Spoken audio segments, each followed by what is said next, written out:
I'm just going to begin by asking you both what it was about this project, about these characters that really attracted you and appealed to you and wanted to make you get involved in this film.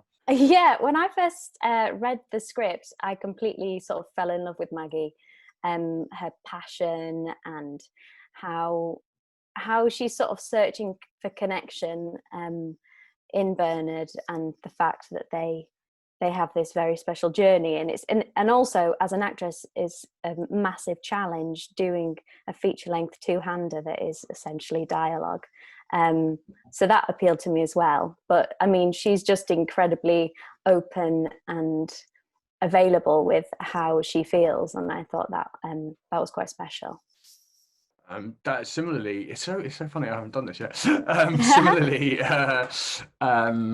I think I got excited by a few things really, and my journey to it was a bit complicated. But the main thing was the sort of the idea of two people in this sort of intimate setting, kind of coming closer and further apart in several different ways over the course of this story, in several different iterations, which for Bernard means sort of trying to figure out different versions of the same character, although it's sort of the nuance of that was really fun and exciting to imagine playing with, and the script was sort of daunting, like wonderful, so much to get your head into as a reader, but as an idea of performing it, it just seemed like one of those things that, well, if it scares you, it's probably a good idea to try and dive into it. And then eventually, like, I actually wasn't sort of I sort of knowing that Cara was going to take on the role. So like it's a long story, but basically that gave me a lot of confidence in the project really, and was like, I was like kind of very excited to get to work with Cara, because I sort of know her work a little bit. And we also knew each other at drama school, so we knew. Yeah. And so I know that I just genuinely was like, oh my gosh, if someone like Cara's doing this, then I want to be involved. And I didn't, and then at that point, I didn't really have much time to prepare, but we did that together, and that was fun and stressful and fun, right? Absolutely. There's a lot of lines to learn, mainly line learning. Yeah. Yeah, because I know, like, when I've sort of interviewed many actors and actresses, and we're asking about when they're sort of being cast alongside their on-screen partner, or even just a love interest, you always want to find out about the kind of chemistry if they've known each other beforehand. But in this instance, did it feel particularly important to want to know each other's work and get to know each other? Because it's not like a usual romantic film where there's a whole myriad of characters and stories. It's just you two. So I guess in that case, it must have been quite good that you were kind of liked each other's work and also had known each other before.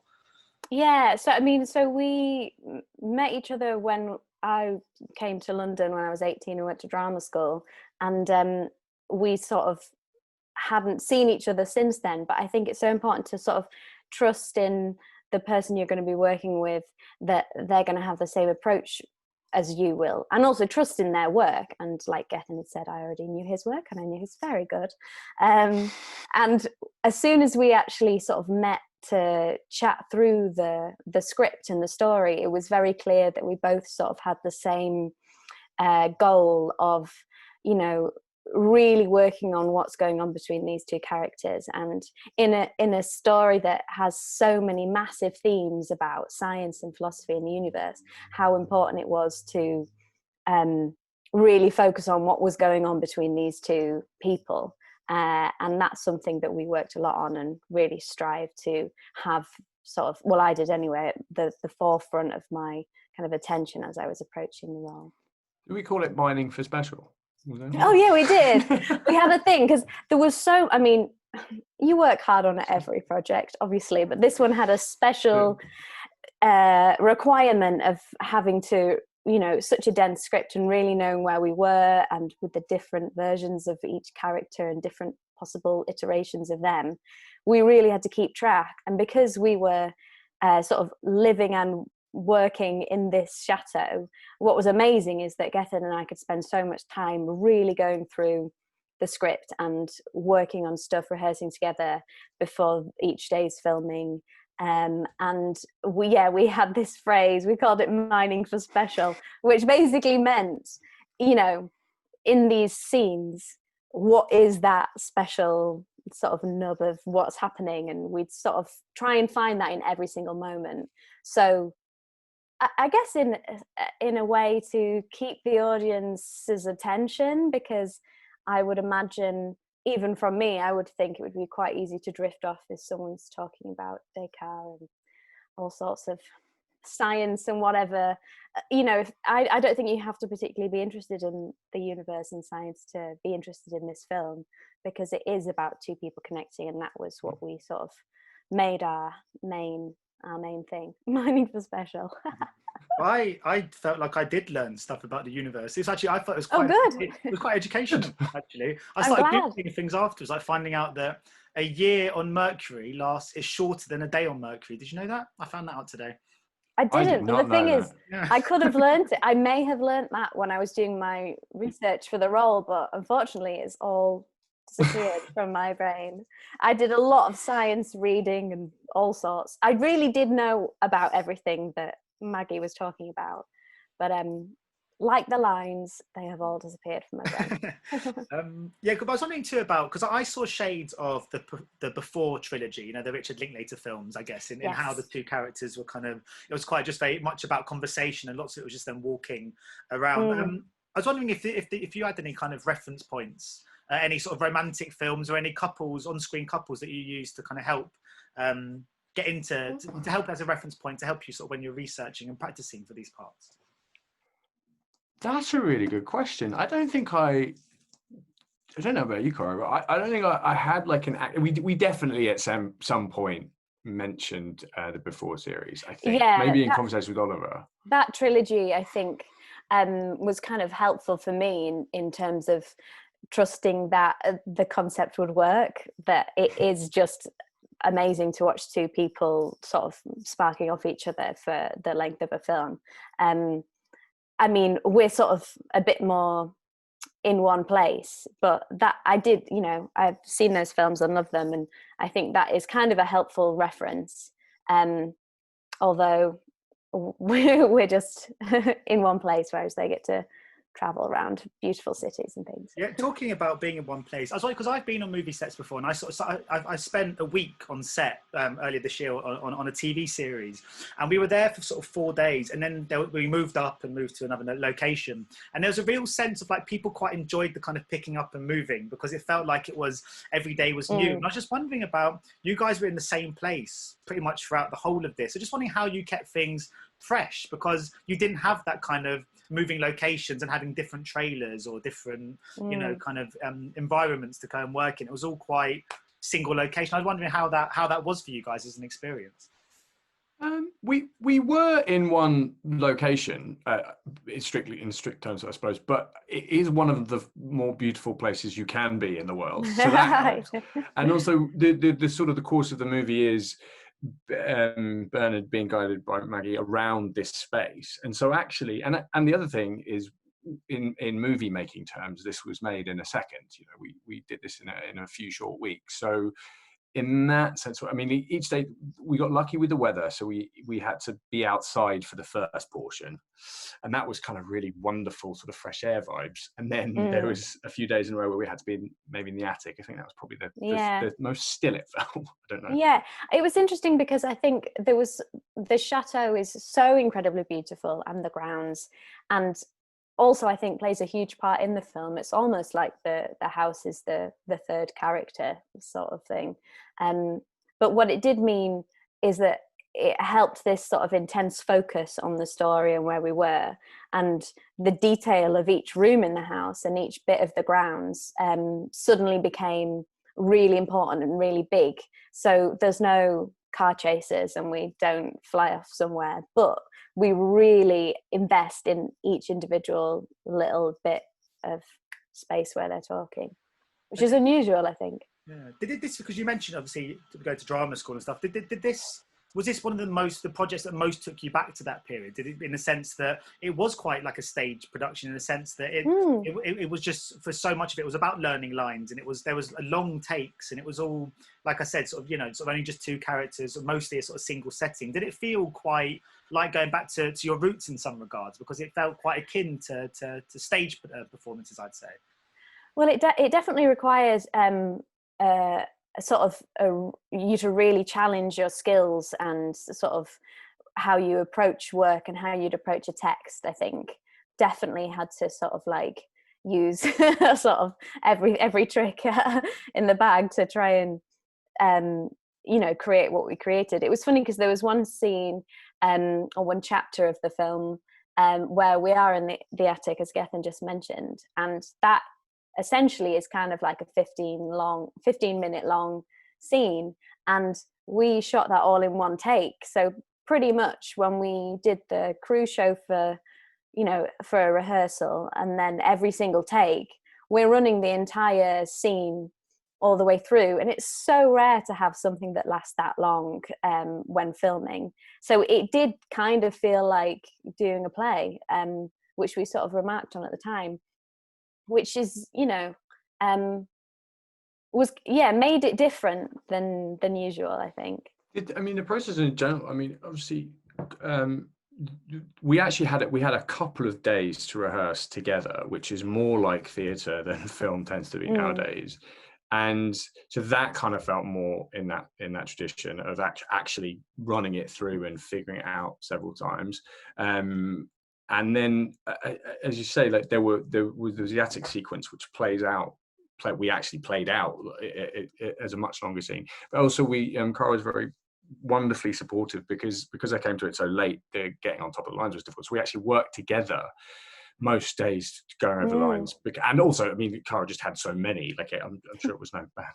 but it was like different to film, where often in film you're preparing yourself and your behavior to throw yourself into a situation, and they tend to be quite brief, and there might be some dialogue you have to go over, but it's less of a team game in that way, or it can be.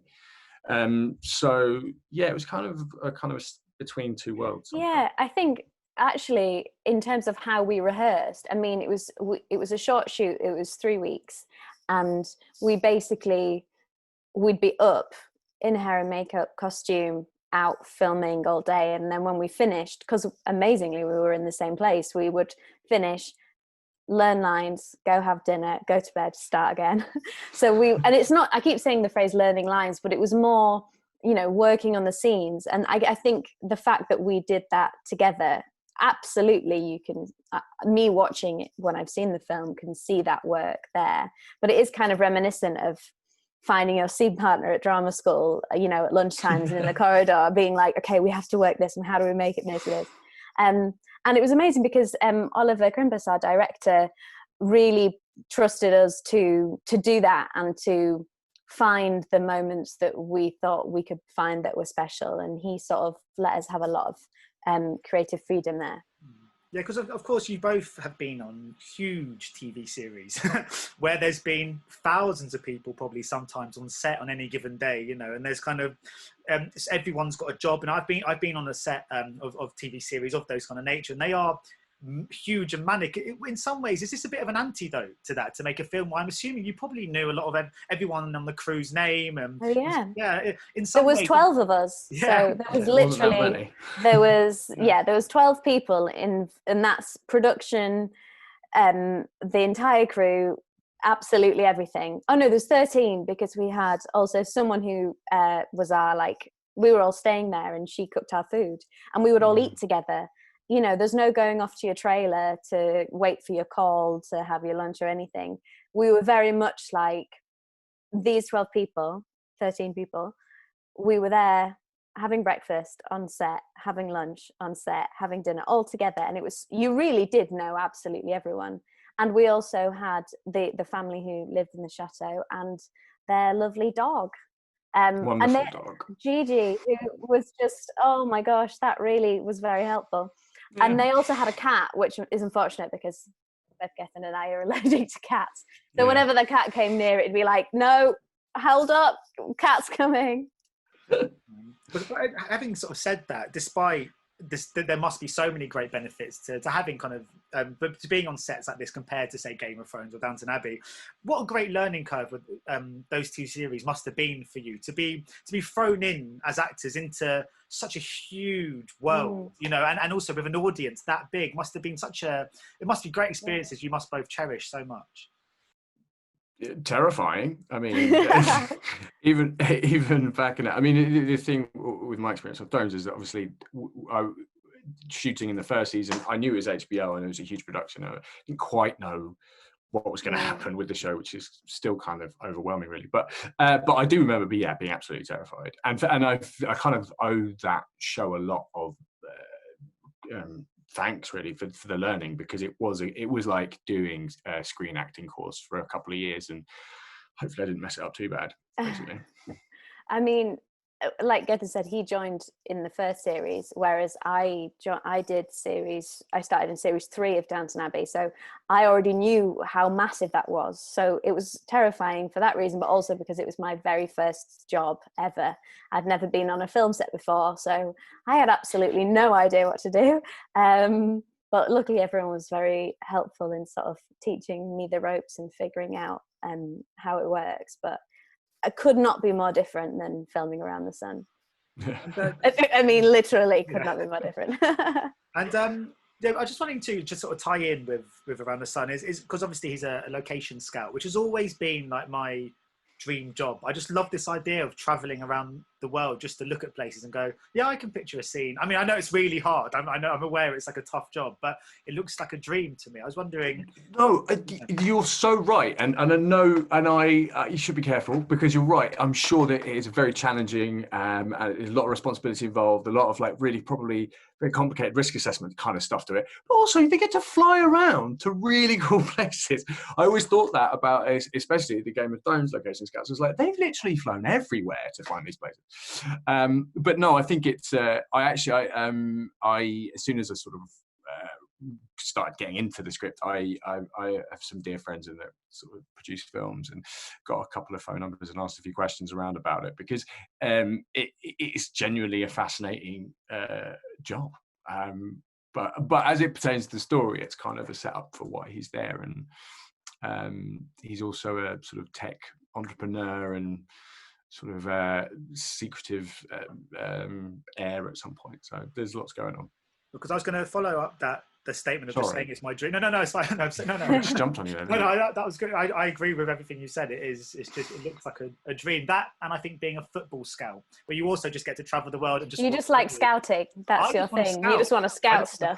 That's basically all I want. But no, I was going to ask, following on from that, yeah, just what's the best location you've ever been on a TV or a movie? Is there one that you walked onto it and just thought, yeah, this is pretty sweet?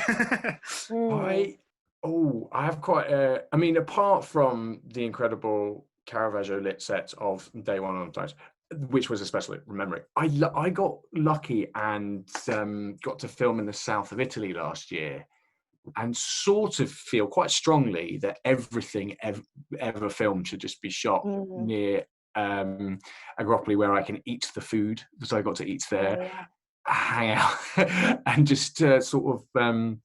We got to shoot on a very special location, thanks to that production, which isn't out yet. But anyway, south of Italy was pretty special, as well as the chateau in France. Which is yes. Well, obviously, my answer is the chateau in France. But I don't know. I suddenly had the thing of going, what jobs have I done?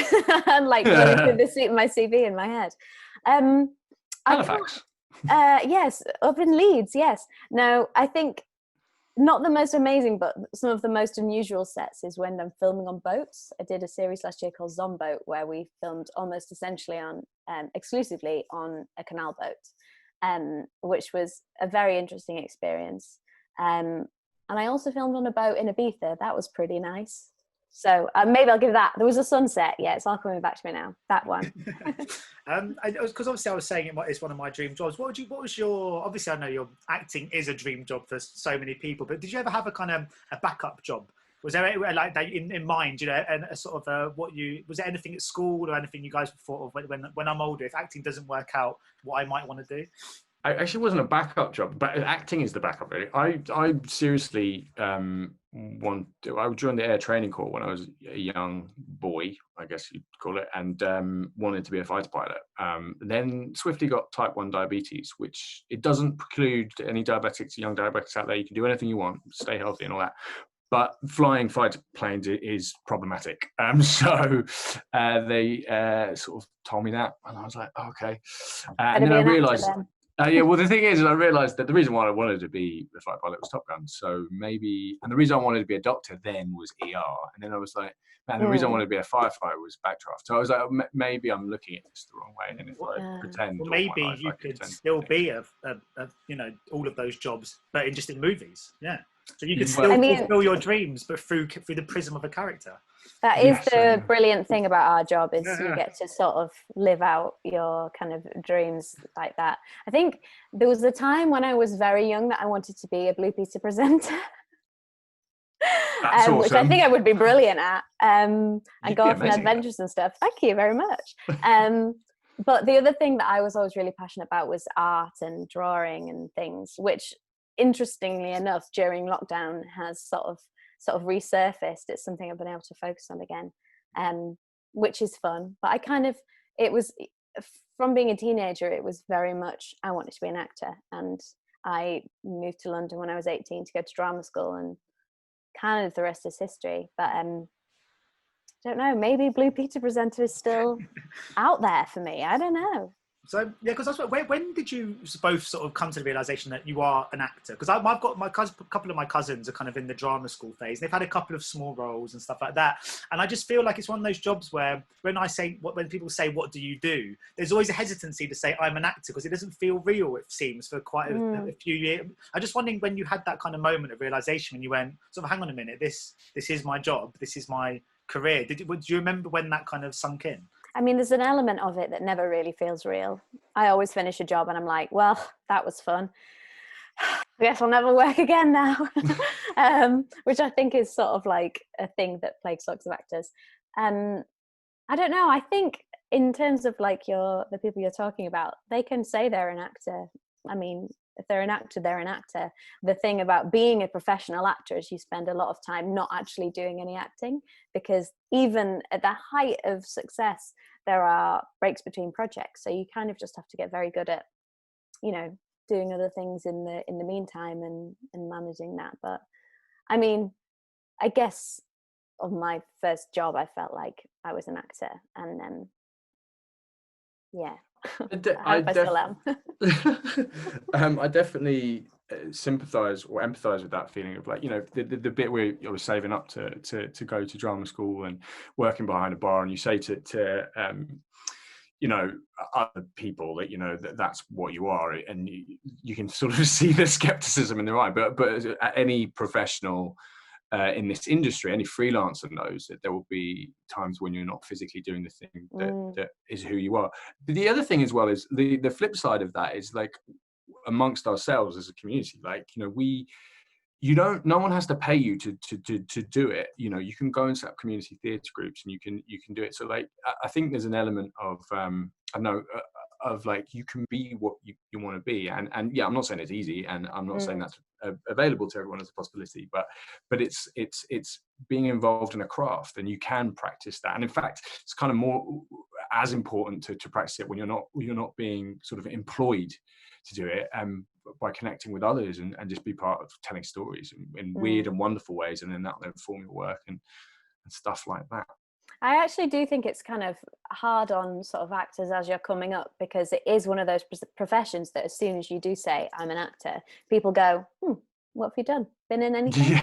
And it's the feeling of like, oh God, do I need to recite my CV to you now? Like, if I say something I've done, I sound like I'm showing off. If I'm being too humble, or maybe I've not done anything in ages, like if there's so much pressure, you would never say, you know, to someone who said they were an accountant, you'd say, "Oh, done any nice tax returns?" Yeah, I'm a plumber. How many pipes have you Yeah, exactly.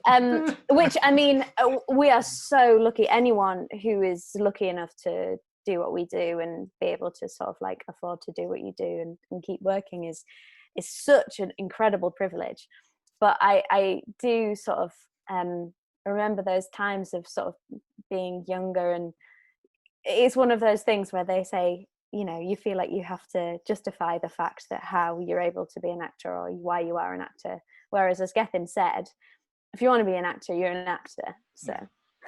And Cara, you mentioned before that you've been kind of doing more sort of art stuff in lockdown, and I've been interviewing lots of people on Zoom, obviously, over the last few months, and there seems to be a lot of people that have really used this time to do nothing, to really switch off, spend time with family, but then other people are really using it as time to learn new skills or to write stuff or sort of get in touch with their creative side. I was wondering just about you two, what sort of approach you've taken to the last few months, because I've personally been quite lazy and I've just enjoyed having afternoon naps, but I was wondering if you guys have been a bit more, you know, clued on. Yeah, I think it's important to have I mean, it's such a strange and unusual, as the buzzword of the time, unprecedented time. I think it's so easy for everyone to feel this huge pressure to be doing something, whereas I think just, you know, having a nice day is an achievement in itself. But I am actually quite lucky because my housemates, I live with fellow creatives, and me and some of my housemates, producer and a writer-director, we've been working on an animation, which is not something I think we would have ever come to do previously, but now we're sort of making an animated series at home, like lockdown style, which would genuinely never happen had we not been in this situation. So I think it has been very beneficial to sort of be in a place that's like, okay, there is literally nothing I can do. I want to do something. What can we possibly do? But like I said, look, going for a nice walk, tick, your day's done. Like, I think there's too much pressure I remember all this pressure at the beginning of lockdown of like, this is when, you know, people write their masterpiece. And you know what? I've not done that yet. You could, or you could just watch some good Netflix shows. You could watch Around the Sun, whatever. Yeah. I made a list on my phone at the beginning of lockdown of all the things I wanted to achieve. And I wrote, learn French and learn the piano. I don't even have a piano. Anyway. You can in your mind, you can, and then the keys will always be right. So if you just play it on your desk and then... Air piano. Yeah.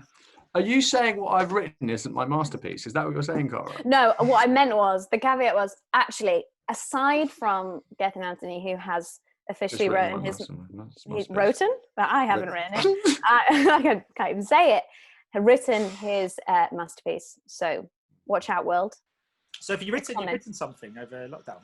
I actually found, apart from the fact that, you know, it was a very distressing time for a while there, and then for everybody, you know, but then there was this funny thing of like, oh no, and actually that was one time I said, I'm not an actor anymore because it's not going to be physically possible for people to do what we do for a while. So like, okay, so and that kind of scared me into productivity like nothing has ever in my entire life. And I suddenly, you know, I've talked about certain things with different people. I've developed a few projects over the years, but it was time to just focus on one and finish it. Well, not finish it, actually, just get to the next stage with it. So I did do that, but I also spent yesterday about 6 hours just troubling over a maths problem that I have neither the skill to master, nor the realization that it was, what, by the way, as update, Cara, it wasn't provable. Like, that's the point of it. And so we spoke yesterday and he said he was doing maths, and I was like, that's great. Yeah. Cool. It's too hot for maths. It was one of those fun picture ones. It wasn't like, but what was, I spent far too long. Maths. Fascinating. But my final question, unfortunately, I was just going to ask about, it sort of ties in with lockdown and ties in with Around the Sun, but how good a time it is for this film to come out, because usually films like Around the Sun are up against, especially in the summer, they're up against the new Marvel films, they're up against all the big blockbusters, and a lot of the film they don't get the kind of exposure. People don't necessarily get to see them because everyone's off to see the new Chris Nolan film or the new Star Wars movie. But at the moment, it feels like my parents said to me the other day, "What should we go and see in the cinema this weekend?" There's kind of less on. which is good for movies like this, isn't it? So do you think in some ways Around the Sun is coming out at quite a nice time, and also it's just quite a sweet movie, which I think we could do with something quite sweet at the moment?